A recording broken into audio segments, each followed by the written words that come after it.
So welcome to Kill Code Phobia. We want to present a certain concept here. Look at this board in a classroom. Teaching a very common bubble sort algorithm. Can you understand it? No, even most CS students cannot. The problems we face here are, these are extremely inherent visual concepts, very difficult for a teacher to explain verbally. Neither does a student easily understand these concepts in classroom. So, what do we intend to do? We intend to create animated visualizations for each algorithm. Not just for each algorithm, but we want to create these in such a way that the teacher can create a visualization for any algorithm they want. This allows for more interactive classrooms, and because of videos in class, it allows for better attention span of the students. But then again, all of this is just talk. Let's see the real code.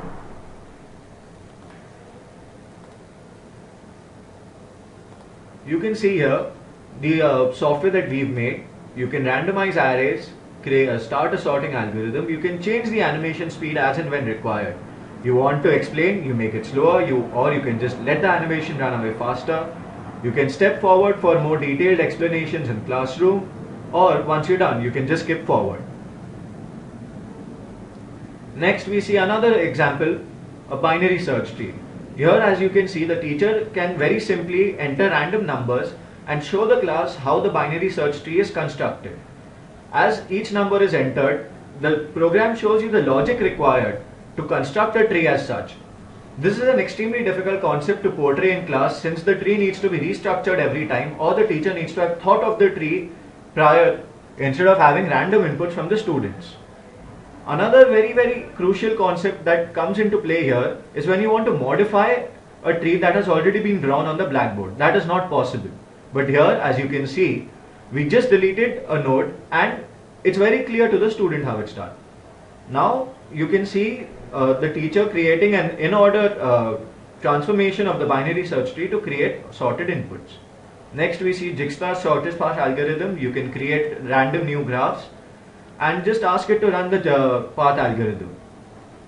One thing we found out from teachers and students was that they wanted more customizability. They wanted to see different representations of the same tree structure as required in the classroom. So we've added all of those features here, as you can see that. Next, so what we have here is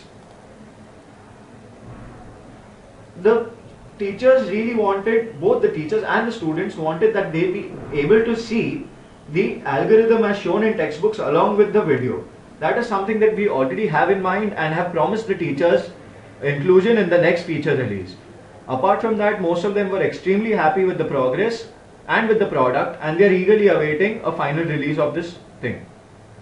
So with most of the corrections suggested by in our market analysis almost ready, it'll take us another week to get the complete product, a semi-product ready, which we can use for aggressive marketing to various schools and colleges for trials.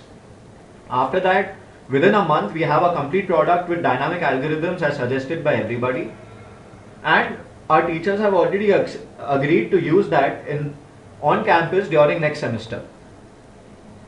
So, this being an untapped market, we are not targeting the same segment as MOOCs. Instead, we are targeting teachers that no one else does.